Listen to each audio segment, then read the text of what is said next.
بعض اوقات یہ ہوتا ہے کہ میاں بیوی کے جھگڑے شروع ہوتے ہیں جب پیسے نہیں ہوتے.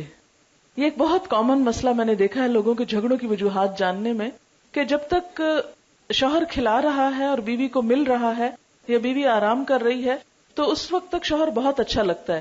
جب شوہر کی جیب تنگ ہوتی ہے، پیسے نہیں ہوتے، تو مہینے کے آخر میں اکثر گھروں میں جھگڑا ہو جایا کرتا ہے. تو ایسی صورت میں یہ ہے کہ ازواج مطہرات کی مثال اپنے سامنے رکھیں. حضرت عائشہ فرماتی ہیں نبی صلی اللہ علیہ وسلم کے گھر آ کر میں نے دیکھا کہ نبی صلی اللہ علیہ وسلم کے خاندان نے مسلسل 2 دن پیٹ بھر کر جو کی روٹی نہیں کھائی، یہاں تک کہ نبی صلی اللہ علیہ وسلم وفات پا گئے. اتنی تنگ دستی کے اندر بھی خوش رہنا اور ہنسی مذاق کرنا اور ایک دوسرے کا خیال رکھنا، یہ ہے اصل کمال کی بات. جب تک آپ کو عیاشی کرائی جا رہی ہے، روز باہر لے جایا جا رہا ہے اور آپ بھی بڑے خوش ہیں، تو یہ کس بات کی خوشی؟ اصل خوشی کیا ہے کہ جب کوئی دینے کے قابل نہیں ہے تو اس وقت بھی آپ اس کی قدر کریں اور اس کا ہمت بڑھائیں.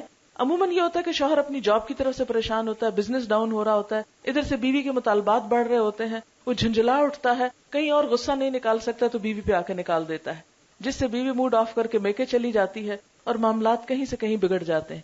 تو خوشی کے دنوں میں تو ٹھیک ہے، لیکن غم اور دکھ کے دنوں میں بھی ایک دوسرے کا ساتھ دینا، یہی اصل کمال کی بات ہے.